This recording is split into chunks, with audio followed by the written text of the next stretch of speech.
Okay, so hi everyone, welcome to this session. So we are here. What we are gonna do today is learn the basics of creative coding and doing a little bit of live coding. And so before that, let me introduce myself. So I'm a pre-finally a biomedical engineering undergraduate and a hobbyist generative artist. So that means I do a few different things. And today, what we will be doing is we'll be learning about p5.js, which is basically a open source library, open source JavaScript library. And it's basically, as the name suggests, it's open source. So it's for focusing making on coding accessible and inclusive for artists, designers, educators, beginners, or anyone else. Like you could code easily here. And the much important and the very basic part here is it has its own editor. So you don't need to skip. You basically you get to skip the basic part of installing an compiler or interpreter in a system and adding the path files and all that hassle. So that's pretty much about p5.js. So what does generative art or this creative coding looks like is something like this. Could you see my windows? So yeah, so it's something that has been done through p5.js, and basically it's circles. We will start with circle, and it's the very basic thing that everyone pretty much begins with in p5.js. And here's an interesting coding part, like it's the splash thing. So yeah, these all things are possible through this p5.js. Though we might not be able to do such overwhelming stuffs today, but yeah, we'll start. Somehow we'll start. So yeah, this is basically the editor. Maybe you might code along with me. Go to the p5.js website and click on the editor, and you will get the screen. And then, as we know, everyone likes dark theme. Go to settings, change it to dark, and here we have here in the screen. Yeah, Baya, just a second. Zoom in the screen, please. Uh, Yeah, is it perfect now? yeah. Okay, good. So yeah, that's what. So here, if you could see, there's this file button, and there's this edit, sketch, help, and every other stuff. And here, if you see, I have logged in as my with my name, and to save any sketch here, you have to log in with your name. So this is pretty much when you open it, you get two pre-built functions. One is setup and one is draw. And already there is something that is being implemented in this page, in this piece of code. And if you could see, when I press this play button, you have this pretty much canvas, which is of the size 400 by 400, and the background is 220. It's some near around gray. So what does this background means is the background is the color, and you could feel the background in multiple ways. There are, like, suppose you could say, I put here 225 0 and again 0. So you will see an red background. So these are the hexadecimal codes of R, G, and B. So also you could fill it up in any colors you want with the hexadecimal code. Suppose you say I like orange. I pretty much go with orange hex codes. Yeah, this is the orange hexadecimal code. If I get it from here, and then I put colon, and yeah, now you see it's orange. So there are four ways in which you could fill up this background part, and you get different colors. And another important part about this setup and draw is basically you will see this setup is read by this system once, whereas this draw is read 60 times per second. Okay, why I say read? Because it runs basically this particular code in this segment is run 60 times per second, whereas it's run once per second. So yeah, let's start with a very basic inbuilt function that we have in uh, 5.js with circle. So yeah, circle again takes three arguments or three parameters. So well, let's start with for the first parameter is basically the x coordinate of the the center, let's give it 255, and then there is y coordinate of the center of the circle, let's give it something around 340, and then there is something called the diameter, let's keep it 30. Yeah, pretty much of it, and let's see what happens. Oh, okay, guys, so what's happening is the background is running after that, and it's overlapping. So now if you go, yeah, see, there's a circle here, but I want the circle to move with my cursor. So what I do here is I use two other beautiful arguments provided by p5, and I give the center position of x as my mouse pointer, and then I give it as mouse y. So you see, now I can pretty much move the circle wherever I want. Interesting, isn't it?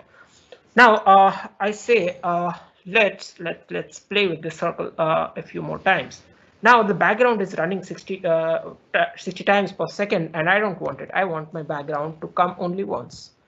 So it will come only once now. Can you zoom a bit? Yeah, sorry.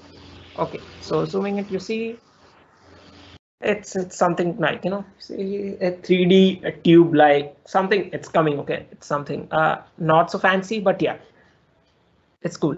So you see, I just did I just changed this background to the setup part, and you get something like this. And now what I want is I want the circle not to remain white, but to get some color itself. So what I do is I fill the circle. I fill with suppose you say let's fill it with something called red. 255 0, sorry, 0 and 0. Yeah, cool. Yeah, so you could see here it's now in red. Okay, now what I want is as I move my cursor from this side of the page to this side of the canvas to this side of the canvas, I want this color to change gradually. Like here, let's say it's red. By reaching here, it should become green or something like on the lines of that. So what I do now is I just put this fill function, another line of code. So it's something called, let's say, fill with mouse x 0. I think it should work. Is it working? Yeah, it's working. Okay. So what I did is I just filled it with as my mouse moves from x-axis till the width, the color changes to this 255 RGB. It's blue kind of thing. So yeah, it starts with blue and starts fading out till I reach the axis. But here you see in this middle part, the color is changing suddenly. Here you see here it is like it's like staying, you could say, more of mix of red and blue, and here it's pure blue. So I want this as a form of gradient, as a regular change, and not as like to move as it is moving like now. So what I do here is okay, cool.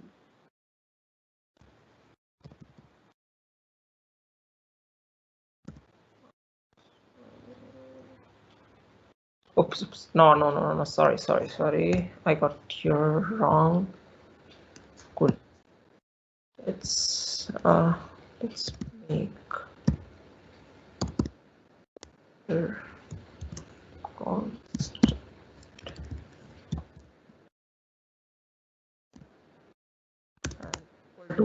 Okay, so now there is an important thing that I want to say you guys here is So why there is no correlation between my mouse movement and the color I am seeing is because, see, the range in which the color lies, or the values of the range of color, is different to the values of the axis. Like you see, according to the developers of p5.js, the x-axis starts from this point, like x-axis 0 till the width of the canvas, and y-axis starts from y-axis 0 to the height of the y-axis. So these are the two parameters of minimum and maximum of movement through this canvas. Whereas the color has a range between 0 to 255. It's a 0 black, it's 255, it's white.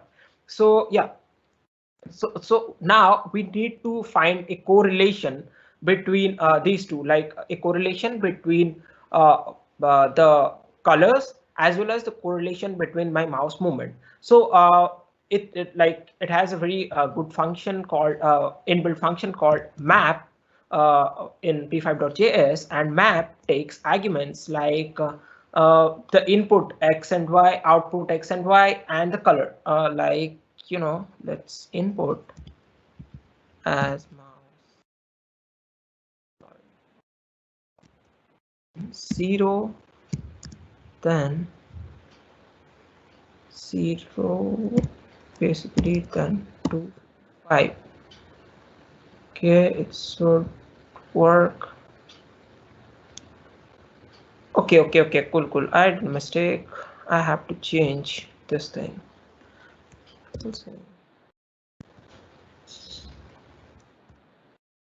So yeah, now the mouse X is will move according to this thing. Oh, sorry, I had a mistake. Okay.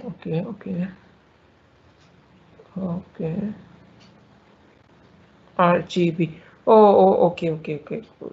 Got it. Yeah. Was, I think now it will work. No. So where's the mistake?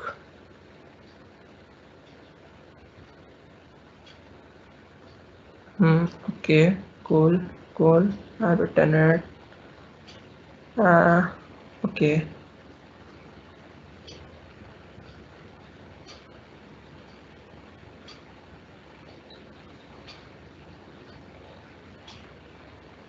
Okay, see, the thing is, we have taken here, this is 255, we make it 0. No, the same mistake stays. I think there is a mismatch between. Let's make it a and change as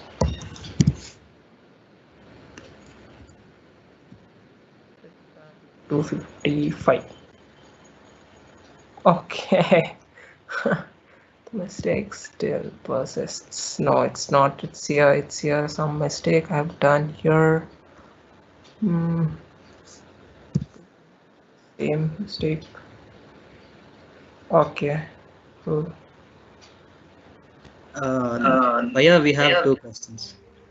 So you have questions in between? Yeah, okay. Let's take the so question, then I will solve it. Yes. Sorry. Can we change the diameter as we move? Yes. We can obviously change the diameter as we move if we map it down with the diameter function. But now I'm trying to map it with the colors, so pretty much not possible for now. So let me wait.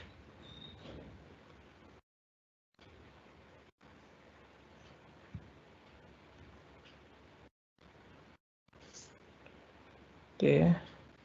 Oh, okay. Cool.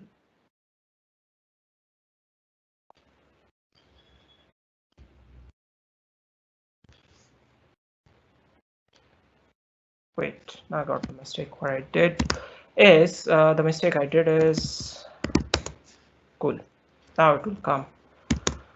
Oh, a mistake. Pretty much.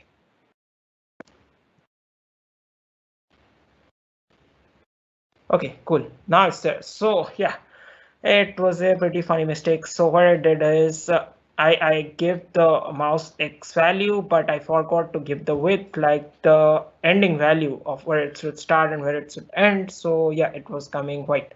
So yeah, you could now see like we have a gradient of colors, but then I want this flow to be seamless. Now, like I wanted I don't want this lines in between to come here. And for that reason, we have a very beautiful function called no stroke. Is it? Yeah. See now. Is it? So you see, now you could play with like, okay, this is something, I got it, and yeah, it's pretty cool to play, but yeah, it's not like what I want to. It's not a good drawing, you know. So now I think it's pretty much over with circles. So let's start with lines. Lines. It's not lines actually, it's line. And now I need to run these things. And yeah, so we were starting line onto say a few lines, like what arguments does lines take? Okay, lines is similar to, it will take the starting of x-axis, then the starting point of the x-axis of the starting point, the y-axis of the starting point, and the x-axis of the ending point, as well as the y-axis of the ending point. So starting with line, if you go by, suppose you say I start a line, I'll start with something that is called line X. We'll draw along with mouse. So yeah, mouse X.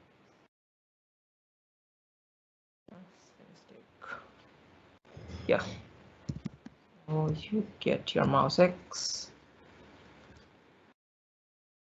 and set your suppose the minus 50, comma 0, comma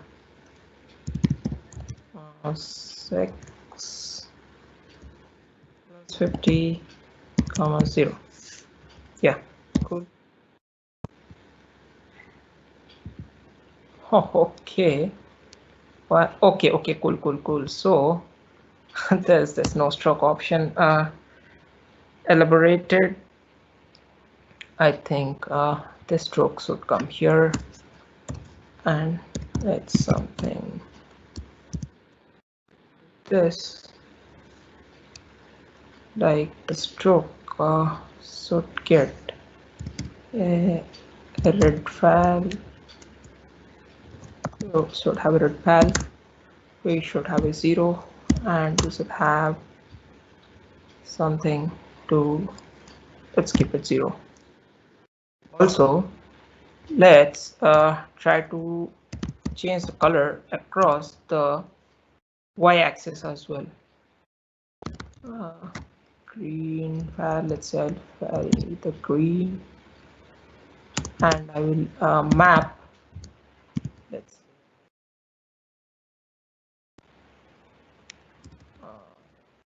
0 to mouse y till 0 and the height call to 55. Yeah, cool.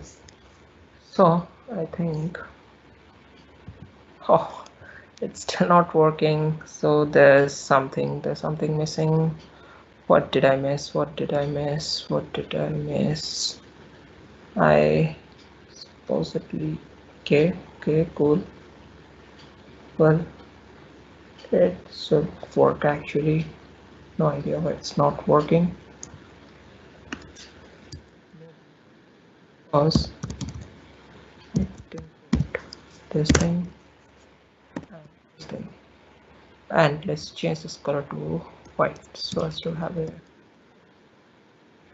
positioning.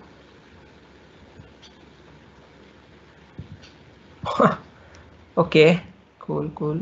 It's still not working. Here, where did I make a mistake? Did I not map? Yes, I mapped. So what's happening? Okay. Okay, cool. This is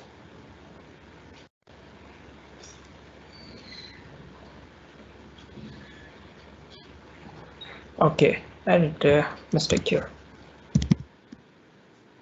V mouse Y because I didn't start the line and I just drew the line. So it's pretty much like mouse Y, then it's mouse Y. I think now we would be okay, cool. Okay, finally it worked. So yeah, there's pretty much silly mistakes. It might occur, but yeah, you see here, if you could like the lines, now we have a line, but there is another problem. I can't see my colors changing across the height. So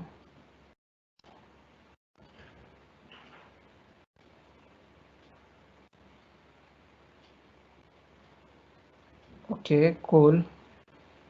Maybe a stroke red rather. Okay. I did a mistake here. Yeah. So you need to identify it as mouse by 0 height 255. Yeah. Our placement is cool. Sorry. At least 5 arguments. Oh, okay. Cool.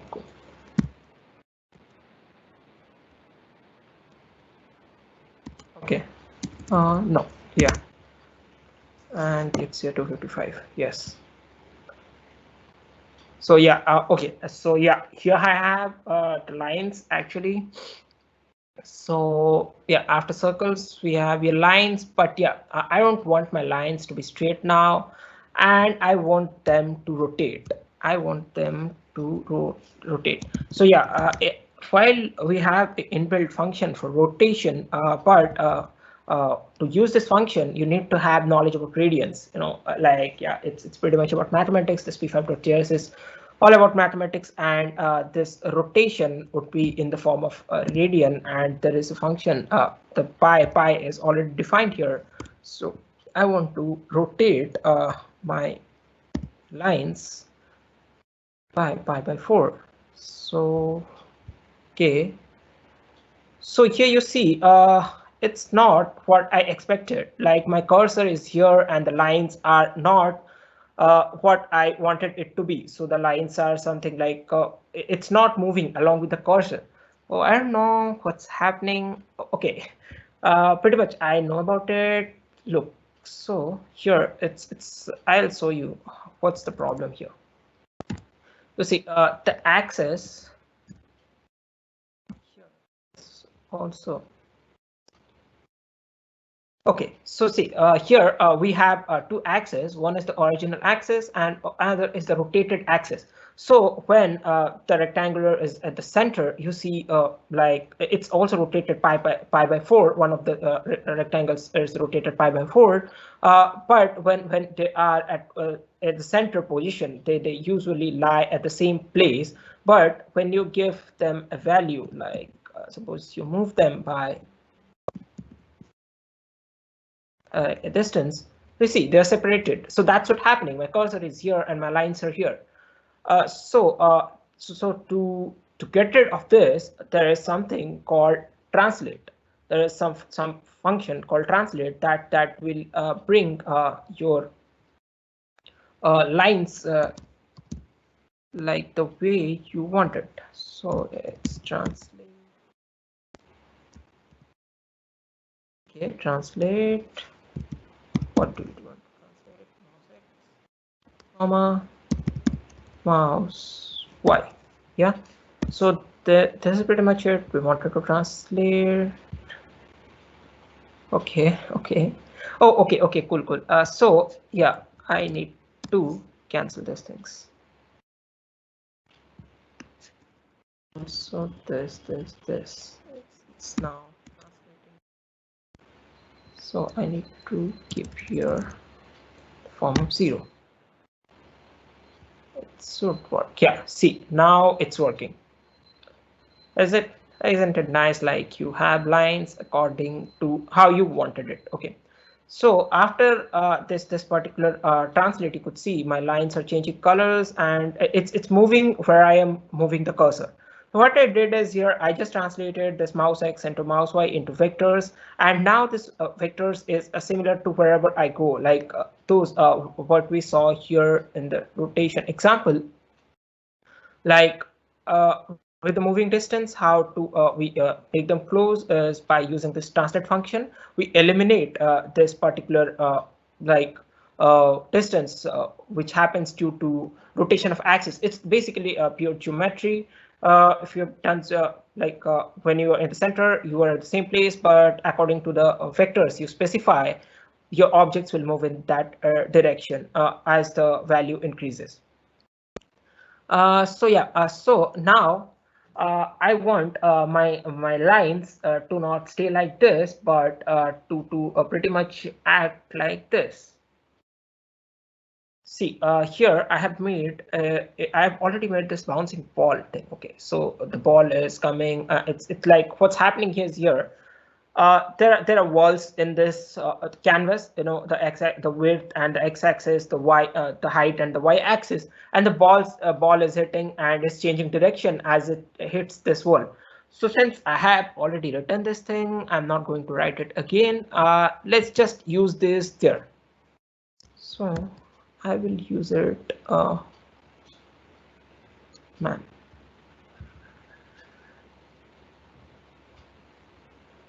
Okay. Okay. So now what I will do is I'll use it here.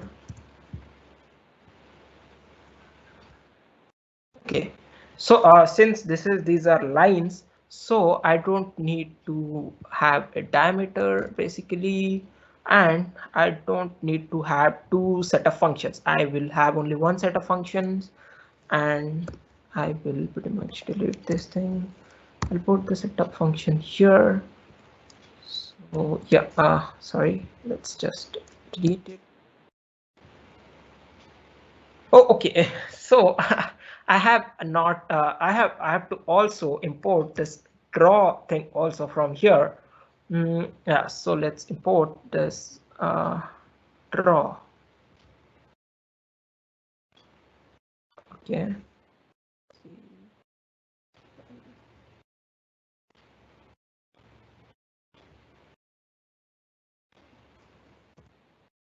Okay.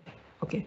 So if you could see here, we don't have any circles, so we don't need to mention this diameters. We just get rid of this diameters. Also the height, same with the height, same, and zeros. Now it looks pretty much good. It should probably function. No. Oh, okay. So what might be the error? What might be the error? Let's look into this closely. Oh, okay. See, here I have declared new variables x and y, and I need to replace them with the mouse x and mouse y.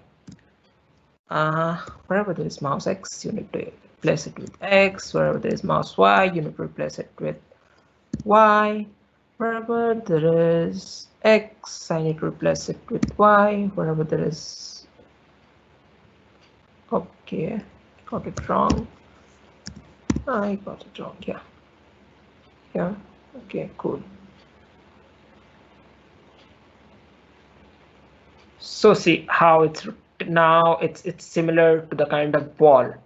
So it's hitting the surface and then coming back, hitting and coming back. So you could see here we get a pattern now. So this is what it is about. And now let's play a little more with it. Like I want to say I want to rotate this particular thing, this line as well. So constant rotation. I declare another variable, rotation equals rotate. Say I make it somewhere around, yeah, rotate. So I may map the rotation with the height of it, like you say mouse Y. So no, now not required mouse because I've automated it. Y, sorry, it's a Y and 0 and say the height and what's other remaining. Right, 0 0, yeah, 0, and I need to rotate it by, let's say, pi. Okay, let's see what's happening. Oh, okay. So I did a mistake. Oh, okay, cool. I need to change here. So you see, it's the beauty of p5.js. Even if you do a mistake, there's something that's being happening here. Oh no, it's again a mistake. What did I just do?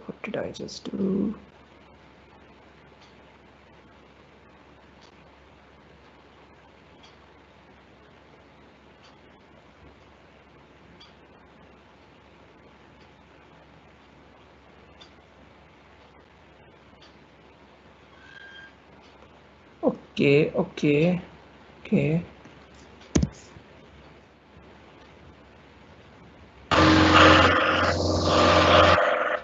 So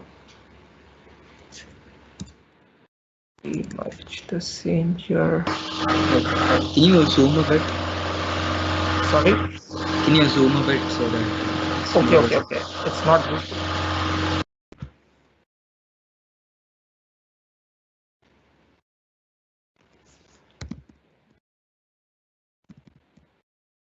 To that.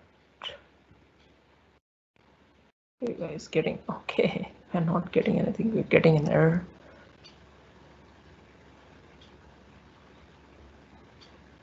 Group by instead of group by. Oh, okay. It's a pretty common error. Okay, so here we are getting these things like it's hitting the surface, coming back, and you see you get here a pattern.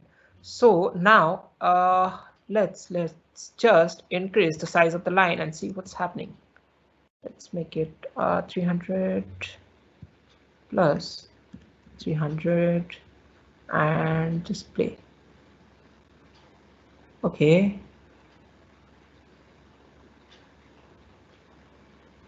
Okay, cool. So let's now decrease the speed and see what's happening.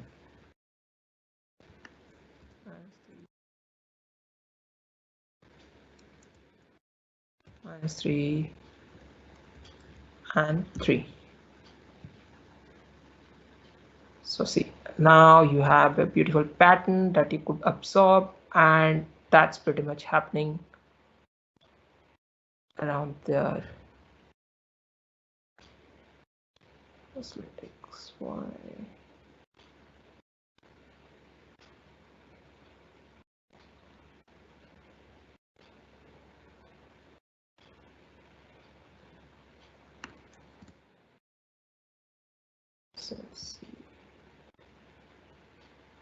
So yeah, you change values at places and you get random observations like this, or you change something like here. If I put it YY, you get design something like that. You start from there. So yeah, you can pretty much play with all these functions, and this is the very basics of what you could do with p5.js, or you could say like this .js thing. Yeah, I think that's pretty much up for the first session. I wanted to give you an idea about implementing it in GitHub pages, but I want you guys to go through the tutorials provided by Daniel Sifman and learn a few more things about it. Like I have my, okay, how this thing goes up here. Okay, let's manage it this way.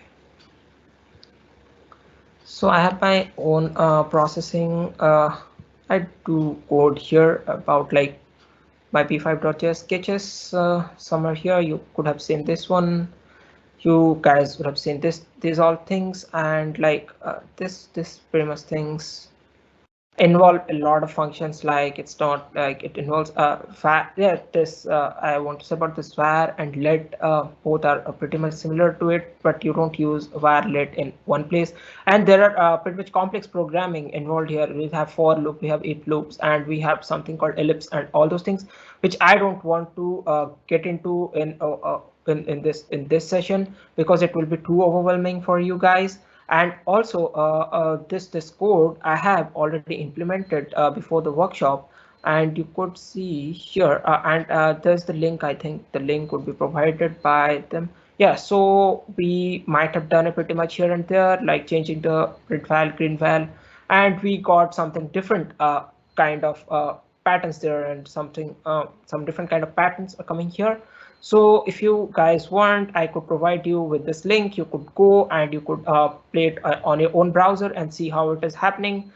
And you guys could experiment with it. So basic things that we went through is this, starting with like circle, lines, and fill option, background, and changing the speed, giving the mouse an option like there's this mouse X, mouse Y, which helps your mouse to work as a vectorize your mouse clicks. And then pretty much you could also automate the process. Like usually what happens in generative art or creative coding, you don't want to move your mouse across the screen time and again, so you try to automate the whole thing. And that's why that's the reason why we wrote this whole bunch of code here. And this is the result what you see in your screen. So I think that's pretty much it. And yeah, Sriram, do we have questions? Let's take a few of the questions. Yeah.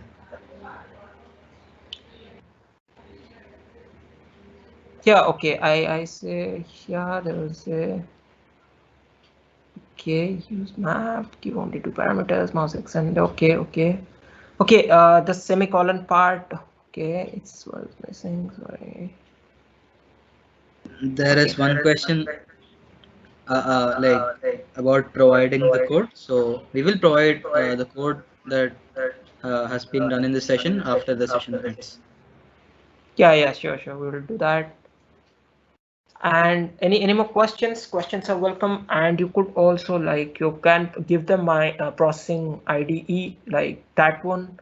And one more thing I want to share with you guys is like wait, let me stop sharing and share my whole screen. No, okay, I could have done that here also, but no. Yeah.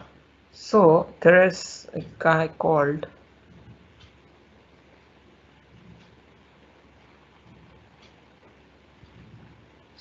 yeah, there's a guy you need to visit his page, like Daniel Sitman, and he is someone that every creative coder or someone who is into processing or p5.js looks up to.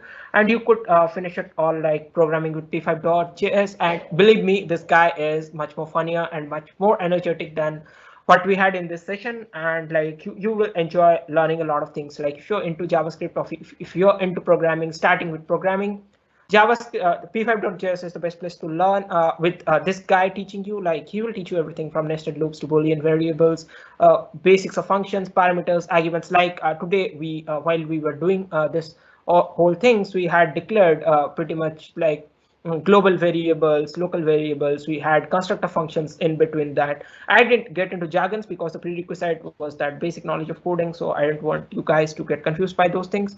But yeah, there is a lot of technicalities involved, and the things which I just copy pasted from what I did earlier did involve a lot of, like there is a if statement here with a Boolean algebra going on, and there is a case here like the speed x is when it comes to negative x when it reaches to the wall and just reverses back. So yeah, these are very pretty much basics of coding, but yeah, these are quite important. And in p5.js, this much coding is sufficient to like you could create figures or create drawings in whatever way you like. So we have three questions. You can just answer them. Okay, I got these questions. How to use it on your page? Okay, can we implement it on our how long it will take to learn up to an average level? Yeah, it depends. Actually, this question, how long it will take? There are around, I think, 38 to 39 videos given by Daniel Schiffman as an introductory part of p5.js. I think it will take you 1 week. Like it's if you will get addicted to that guy once you start watching. He's so interesting to watch. So yeah, do watch him. And can we implement this on our web page? Yes, you could implement it in your web page. As I said, no, we could have used this to publish on our GitHub pages, but yeah, I planned it for the next workshop where we'll be using images, live feeds, and then we will implement it to and the web page. And then how much time taken for learn complete library? So this is an open source library. At no point of time you're going to learn it fully, but yeah, you to get acquainted with it and to do complex objects, like bring in lot of objects and interact with it, you need a decent time. Like if you do it pretty much every day, or you could say like 4 or 5 hours a week, then I think by a month or two you will have your own creativity, because it's more about physics and creativity. It's this whole thing is not like what your logic might be wrong, but you might come up with an interesting piece of interesting piece of art, or interesting piece of like a circles, or like you could fly objects in there. So yeah, if at all, like it's very interesting to learn, because if your code is also wrong, then like you could see there is a warning that is displayed in my screen, yet I got something that is running well enough. So yeah, that's it about this p5.js. And yeah, there is also, you could integrate it with a Redux or something, and run it in your web page, and you could have it like pretty much display it. And you could have GitHub pages, the static GitHub pages using this. Even Dan, the channel I suggested, the Coding Train channel, he has a lot of videos on that. Just go through it and you will get to learn a lot. Yeah, that's it, I think.